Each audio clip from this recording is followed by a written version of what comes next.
Scott. We actually rebranded the institute now. It's a Biomedical Engineering and Imaging Institute in order to expand specifically into areas such as beyond imaging and nanomedicine, to go into AI and other engineering and medicine topics. So we're delighted to be able to put together this program and to have great speakers who are going to educate us and help us really shape also the vision of the new institute and collaborations at Mount Sinai. So it gives me great pleasure to introduce Michael Snyder, who's professor and chair of the Department of Genetics at Stanford University. He's director of the Stanford Center for Genomic and Personalized Medicine. Let me give him a proper introduction because he's very well accomplished and it's good for people to hear a little bit his story. So Michael is well known as a leader in the field of functional genomics and proteomics, and one of the major participants of the ENCODE project. He's really one of the first to perform large-scale functional genomic project in any organism, and has developed many technologies and in genomics and proteomics that has been spun off into multiple companies, which I'll mention at the end. They include development of proteome chips, high-resolution tiling arrays for the entire human genome, method for global mapping of transcription factors, binding sites, paired and sequencing for mapping of structural variation, de novo genome sequencing, RNA-seq, etc. These technologies have been used for characterizing genomes, proteomes, and regulatory network, and they're very well used in many laboratories and studies. Seminal work from his lab include the discovery that much more of the human genome is transcribed and contains regulatory information that was previously that was not previously appreciated, and high diversity of transcription factor binding occurs both between and within species.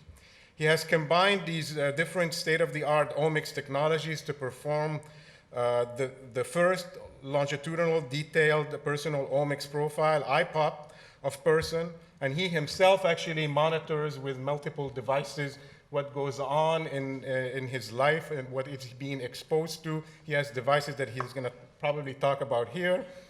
And then finally, he's really have been very prolific in terms of the several biotechnologies companies that spun off from his work, including Protometrics, now part of Life Technologies, Fomics, now part of Illumina, XLX, Personalis, QBio, and he presently serves on multiple boards of these companies.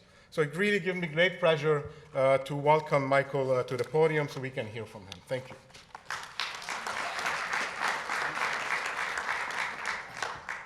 Okay, well, thanks very much for having me here. It really is a great pleasure to be here, and I'm probably going to learn more than you'll learn from me, but it's going to be a lot of fun, I'm sure.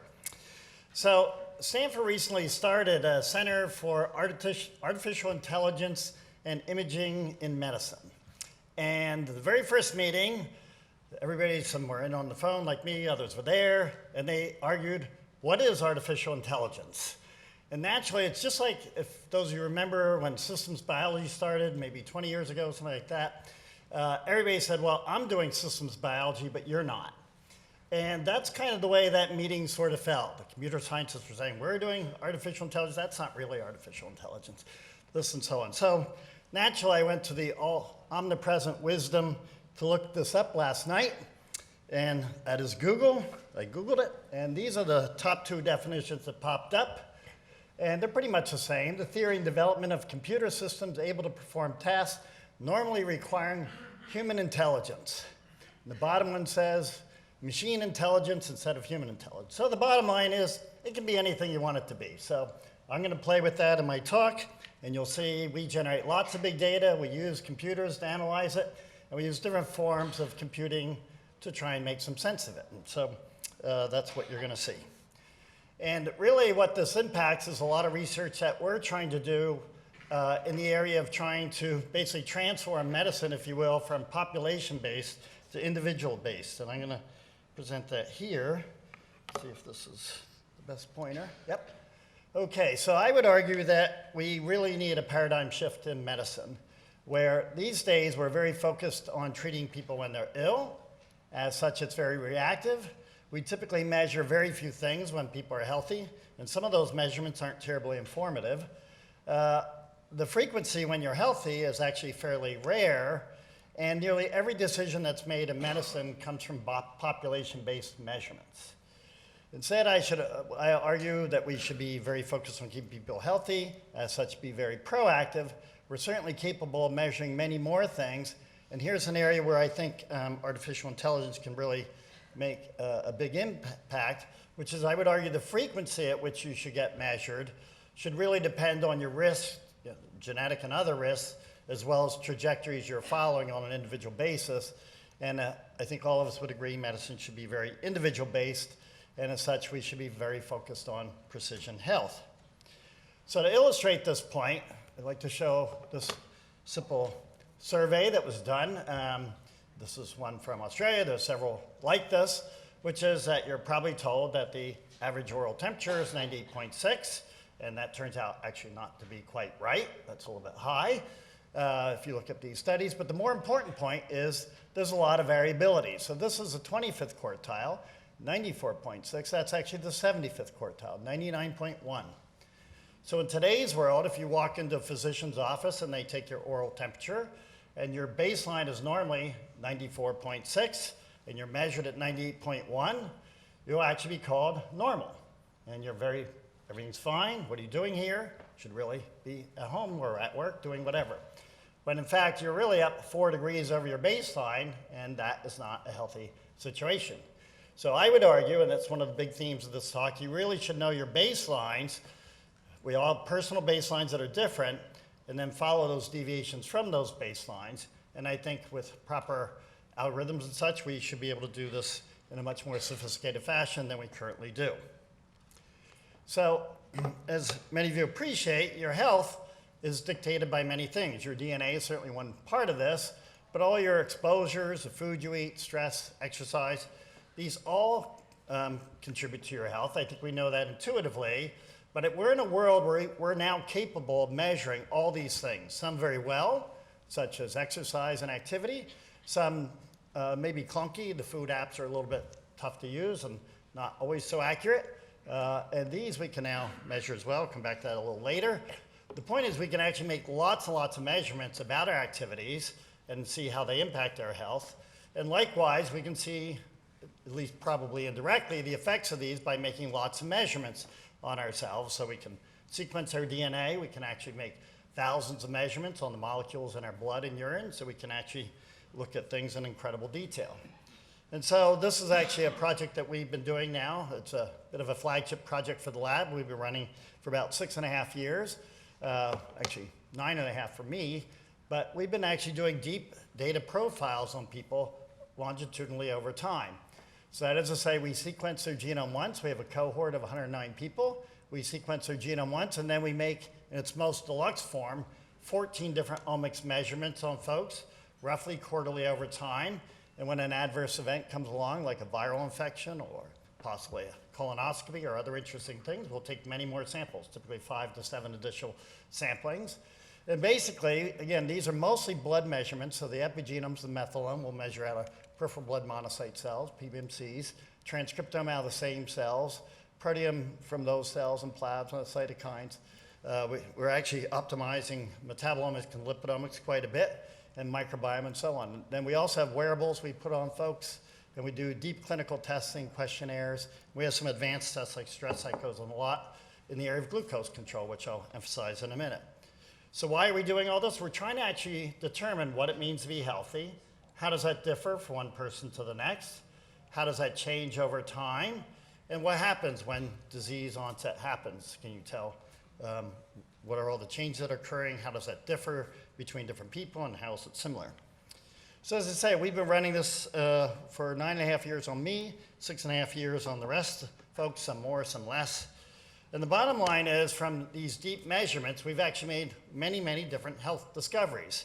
And no one technology actually uncovered all these. It was a combination of different technologies, would reveal different elements that would come up, and I'll go through some of this in a minute. But they fall in broad areas: cardiovascular disease. So for example, 6 people had plaques in their arteries. I'm one of them. we found 2 people with very serious heart conditions. One that's actually uncovered through their genome sequence, where they actually had actually a mutation in cardiomyopathy gene, and it turns out they did a stress echo, in fact, had a defect. They're on drugs now. And there's another severe one that was picked up as well. A lot in the hem-onc space, so quite a bit from genome. 2 cases of precancer, MGUS, smoldering myeloma, things like that. So we could actually uncover many different things, and different markers and different technologies would actually reveal these. So just to go through a few examples, the genome actually was powerful for finding many things. 12 people, 13 if you count pharmacogenomics, had very important clinical information from their genome sequence. So just from the first 70 folks, as I say, 12 people learned something important. So for example, one person had a BRCA mutation.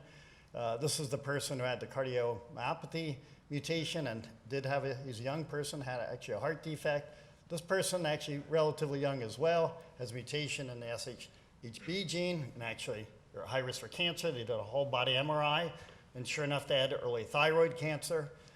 This person, we have 9 diabetics in our study. I'll come back to that a little later. One of them, they're all thought to be type 2, but it turns out one of them is really a MODY mutation, and they've been on the wrong medication for years, actually, so they switched once they learned this, and it's actually working much better for them. So the point is genome sequencing was very, very powerful. Now, more recently, we've decided to see if we can start tackling complex disease. This is something that's been of interest to a lot of folks. How do you analyze things like diabetes and other things that probably aren't single genes? Are there ways to try and uncover that? And traditionally, what people are now doing is they're setting up something called polygenic risk score. I don't know if you've heard of this, but in its most deluxe form these days, you actually sum over millions of these common variants, these common single nucleotide variants. And this is one study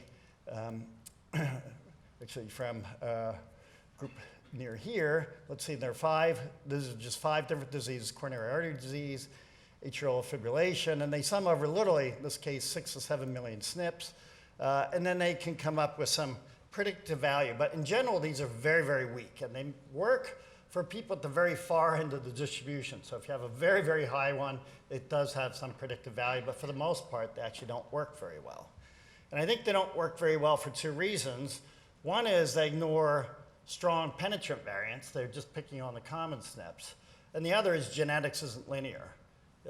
If you have 2 genes in the same pathway, you mutate them both, you don't get 1 + 1 = 2, you get 1. 1 + 1 = 1. If you're in the same pathway, if you're different pathways, they can be more than additive. 1 + 1 can be 5, for example, in terms of effect. So the point is that this is somewhat flawed in its logic, and we think that's why it's very hard to find the so-called missing heritability. You won't get it by simple linear addition of common SNPs. So Jingjing Li and Sai Zhang in my lab actually took a new approach to try and look for underlying genetics of complex disease. And they actually looked at this with Phil Sao, disease many of you know, abdominal aortic aneurysm. It's a reasonably frequent disease, 13th leading cause of death, affects 10% of the age population over 65. And the biggest problem is that it's usually discovered when your aorta bursts and you die. So that's obviously not a great way to discover this. You'd like to have predictive models for this. So basically, what Sai and Jingjing did was they used machine learning to try and find the genetic underpinnings of this disease. And they didn't look for common variants at all. What they did was they actually, just from a simple sequencing of 401 genomes, 268 cases, 133 controls, so these are affected, these are non-affected. Actually, we did whole genome sequencing, although we only looked at the exome. And instead of looking for common variants, we looked for rare pathogenic mutations in these genes. And we looked for combinations that would actually wind up enriched in patients relative to control. So we did machine learning with the 10-fold cross-validation, and we said, give us all the genes in an agnostic fashion that would be enriched in cases relative to controls. And it actually pulled out 60 genes. And so, as I say, the genetic underpinnings of this had not been very well described. There were some candidates, but very few. And so we wound up pulling up 60 genes. I won't go through all of the validation, but we could show that actually these are, we think, involved in the disease because they sit in pathways and networks where blood circulation, blood pressure, cardiomyopathy are located, another set, an aneurysm, and so on. And mouse homologs of these disease have aneurysm types of defects, and also the mouse models in the human disease patients actually have misregulation of these 60 genes. So we can show that they're the kinds of genes, they're in the pathways we would expect. Using this then, we could actually set up predictive models for AAA. The genome itself actually works so-so. It's 0.7 predictive value here. But it turns out if you add just a few simple markers, cholesterol being one of them, you can actually increase this quite a bit.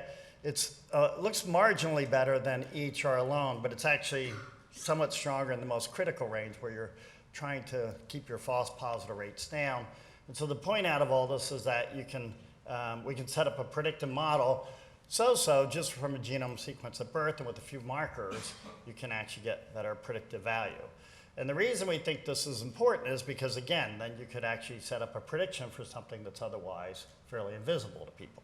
So this approach seems to work. The other is it's actionable information. We can show in other ways that if you dial up your HDL, you reduce your AAA risk. So we think it's actionable information that, again, people can use. And so this approach looks very promising now in several other diseases we've begun analyzing as well. So I think this is the power of taking fresh approaches to complex disease, in this case using machine learning. Oh, yeah, and clinically it's about as good as, say, the Framingham Heart study or what have you, those tests. The more advanced ones are out now. But basically, if HIV is nearly perfect, this one lies here with a few clinical markers. Okay. So just to give you a few other examples of what we could find by doing this deep profiling on people, we did discover some with early lymphoma. They had a large spleen and several other blood markers that were elevated. And then we actually found a marker that tracks retrospectively. We could see it's a cytokine called MIG-1 that's actually a strong candidate for being an early marker for lymphoma, which we're testing further now. This is a case of one of the precancers. This was MGUS. This is a case where this person has too many IgM cells, and there are 1,000 samplings here.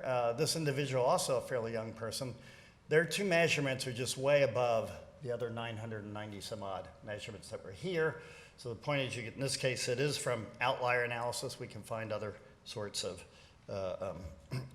basically other diseases, in this case by outlier analysis. And so this person's getting screened now more frequently because of this. As mentioned, some folks have plaques in their arteries. And one big aspect of our study is that we're very interested in diabetes. And the reason for that is actually I'm a type 2 diabetic myself. And so it turns out going into the study, 9 folks out of the 109 self-reported being diabetic, and a few were thought to be pre-diabetic. And it turns out that actually 2 individuals were diabetic who had no idea by either fasting glucose or other means, and a lot were actually pre-diabetic, and this is well known that 9 out of 10 pre-diabetics have no idea they're pre-diabetic, and I guarantee that's true of a lot of you sitting in the audience right now. You're probably spiking your glucose, especially after all those carbs that are sitting out there in the lobby. So, and I'll show you more of that in a minute. What was interesting about this, and I think this is where AI can be extremely powerful, is actually trying to follow people's progression to diabetes. So during this time, 9 people became clinically diagnosed as type 2 diabetic during this profiling period. In this case, it was about 4 years. And others hit diabetic values, so the number is actually slightly higher if you go all the way higher, and others became actually pre-diabetic. So the question is, how did they become diabetic? Well, 2 got there through weight gain, sort of classic approach. They gained, their BMI increased, their microbiome diversity dropped, and they became type 2 diabetic. That's the traditional means. The other 7 actually did not gain weight at all. And in fact, 2 of them, 5 of them steadily increased and became diabetic, somewhat like this person here. Okay, so this person gradually became diabetic. It was measured in this case by oral glucose tolerance test. They hit diabetic range. This person got there by fasting glucose, others by hemoglobin A1C. They measure slightly different things. We think that's important. And again, 5 of the remaining 7 got there that way. 2 folks are like this. In fact, this one's me. This is about 7 years of profiling. So I became diabetic, as predicted from my genome sequence, actually. I'm in the high-risk category. And after a nasty viral infection, I spiked in the diabetic range. And in fact, I had to change my lifestyle. That's about 10 months. That's not a simple 2-day spike. That's a 10-month, me actually totally changing my diet and running, which I hadn't been doing before, and then also biking, increased my biking. And I gradually got it under control. And in fact, it was so boringly low for several years, I stopped looking at it till here, someone else looked at it and said, Mike, you're back to diabetic range again. So in fact, sorry, I forgot to say, but this is hemoglobin A1C in gray. That's fasting glucose in orange. And so I was actually in diabetic range. And so I guess when I stopped running, which was right there, so that's when it went up. But I also had a nasty viral infection. I switched statins. So it could be any combination of the three. But I did start running again. I could bring it down, but never down to the low values, more in the 5, 7. And over the years, it gradually kept going up. And so I was running about as much as I felt was reasonable, 4 days a week, 4 to 5 miles. And it seemed like that's about as much as my schedule could accommodate. Kept going up, and you can't tell, but 3 years ago, I switched to weightlifting because muscle mass is better for glucose homeostasis. That actually failed miserably because it kept creeping up, but it was a good idea. So then I finally said, all right, it's time to take metformin. Took metformin, and guess what? I'm a non-responder, actually. So I kept creeping up, in fact, to the point where I hit 7.5. So with that in mind, we had to come up with another solution and went back and looked at the data. And in hindsight, I think this is what should be probably done on everyone. But we looked at both insulin secretion after an oral glucose tolerance test and also glucose disposition in this case. And so these are people who actually make a lot of insulin, remove their glucose out of their blood quite well. And these are people who don't do that very well. And it turns out that I'm actually insulin sensitive. I make insulin just fine. I'm down here. I actually don't release it from my pancreas very well. So the solution for me is actually Prandin, which turns out works quite well. It actually stimulates insulin release from your pancreas. And so in fact, it's actually driving my hemoglobin A1C. It got measured yesterday. We'll find out what it is today. But even after 2 months, I drove it down to 6.3, so it's clearly dropping a lot.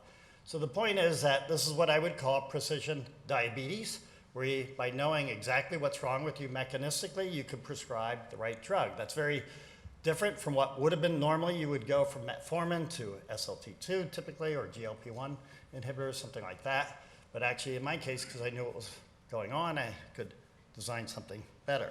So I think this is a case where I would argue stratifying diabetes into its subtypes and then treating accordingly could potentially be very powerful, because there are 15% of people who are diabetics who are not overweight. I like to think I'm in that category, and actually the mechanism for treating those would be very, very different.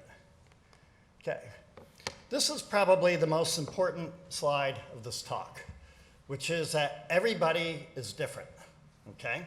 No matter which ohm you use, you are different from the person sitting next to you. So this is just 12 people with 10 healthy visits. I'm only showing the healthy visits. But basically, each color is a different person. I'm the light blue. And they cluster by person, okay? So no matter which ohm you use, even the transcriptome, if I went to a third dimension, you would see it's different between different individuals. So we're all different. And these ohms are pretty stable over time. And so what that means is that if you get up off your seat and we swipe that, we could actually tell who was there if we had the right reference, okay, no matter with any of these assays, in fact. So the point is that your personal baselines are very, very stable. Not only that, it turns out that if you undergo a perturbation, so you have viral infection, we've been measuring 53 people went through viral infections, and we measure them through that, they will shift. You will shift your omics profile, but you will still look more like you than the person sitting next to you. Okay, so the difference between people in general is greater than the difference between healthy and disease state. That's a really important concept, because this case is actually after weight gain, weight loss. So these people who ate 1,000 calories extra a day for 30 days and then lost weight. And then we cluster them by their microbiome, could be the metabolome, doesn't matter. They cluster by person. Each color is a different person. They've all gained and lost weight, but they cluster by person, not by weight gain or weight loss. I can show viral infection for the most part. There are some exceptions, but for the most part, it looks like this. So again, your personal profiles are very, very robust, and they're typically greater than healthy and diseased states. And so what that means is the reason GWAS folks need to analyze thousands of people is because the signature you get from disease and healthy folks is actually smaller than the difference between people, so you need a lot of people to actually be able to see that signal. Okay, but when you're dealing with people on a personal level, you can't miss that shift. When you get a viral infection, right, you can't miss that.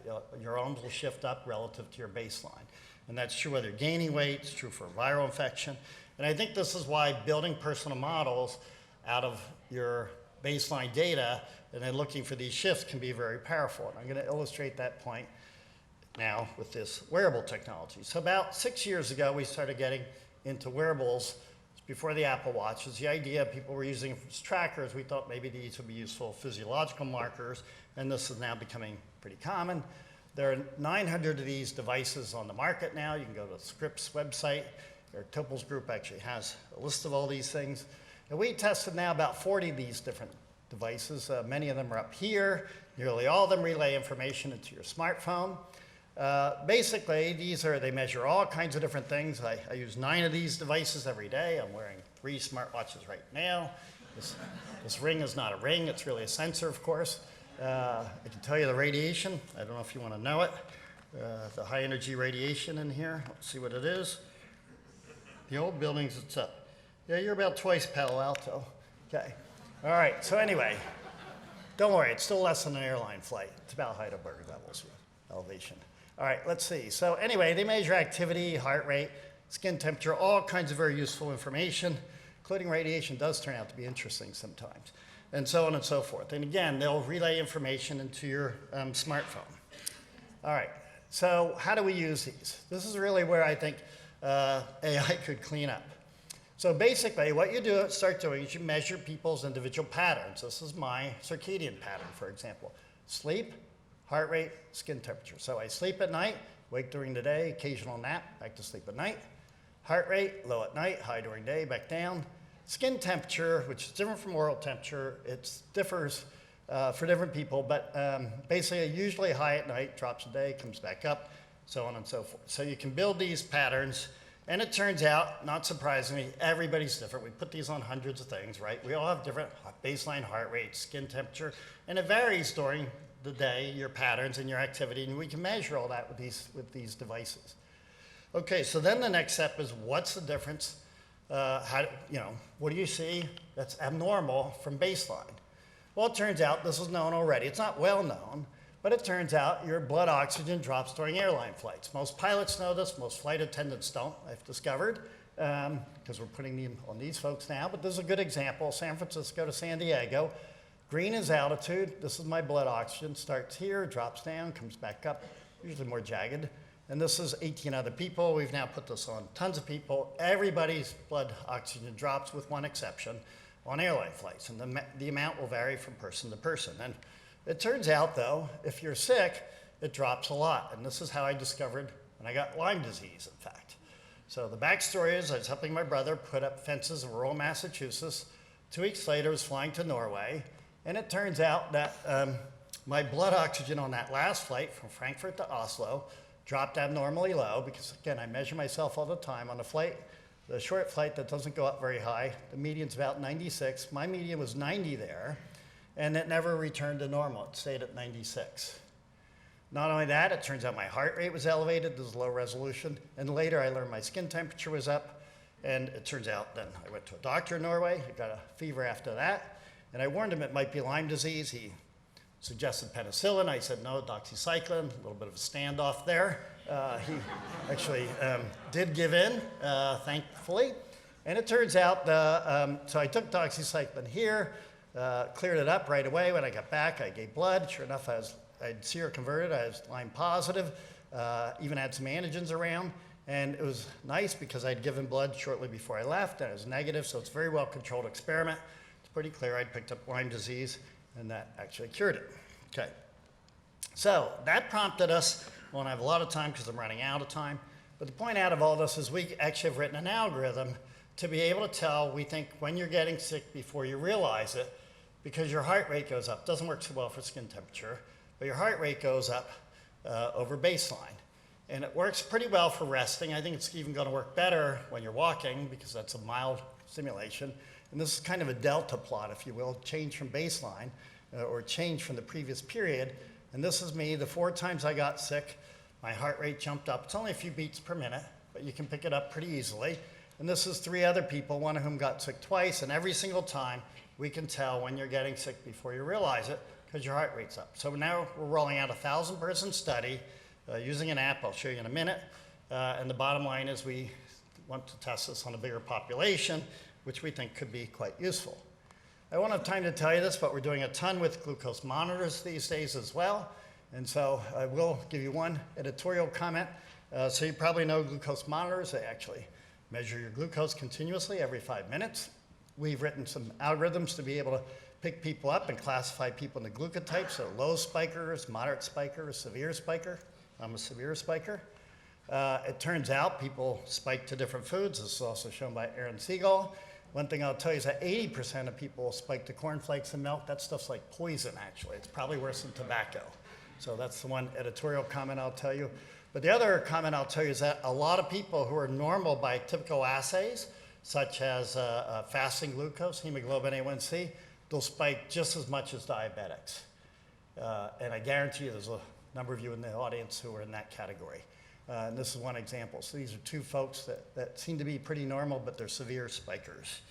And so the bottom line out of all this, I won't have time to talk about the exposometer, is that we've actually now been building a personal health dashboard to be able to pull in all this information and display it in a personal fashion on your iPhone. So we think this is going to be extremely powerful. It can follow things at different resolutions, daily, weekly, what have you. Or actually, this is, I guess, steps, heart rate, what have you, but you can follow different resolutions. And we pull in now different tracks of data that we're trying to build with AI, personal health monitors, to be able to find deviations from your health, which we can pick up by different means. So, and we hope that that will be useful for managing health, and especially in cases like chronic fatigue and things like that, we're actually trying to find deviations, what good days and bad days, and using machine learning to find those sorts of things with the smartphone. And all this information we think can be shared with the physician. And this is Mike Snyder's future. I see a world where with a genome sequence and other sorts of continuous monitoring, we can better actually manage people's health. And again, I think we're going to do this at an individual level, hopefully, and use machine personalized. I think it's the only way to do this, have personal machine learning algorithms to actually follow people and be able to follow their health state. So I've been very fortunate. I have an amazing lab with lots of folks here who helped out when you, Brian, and Kevin led a lot of this. Wearables by Shal, Jesse Dennis, George Weinstock on the microbiome, Tracy Laughlin on the clinical part, and I think I'm a little bit over time. So anyway, thanks again for having me here.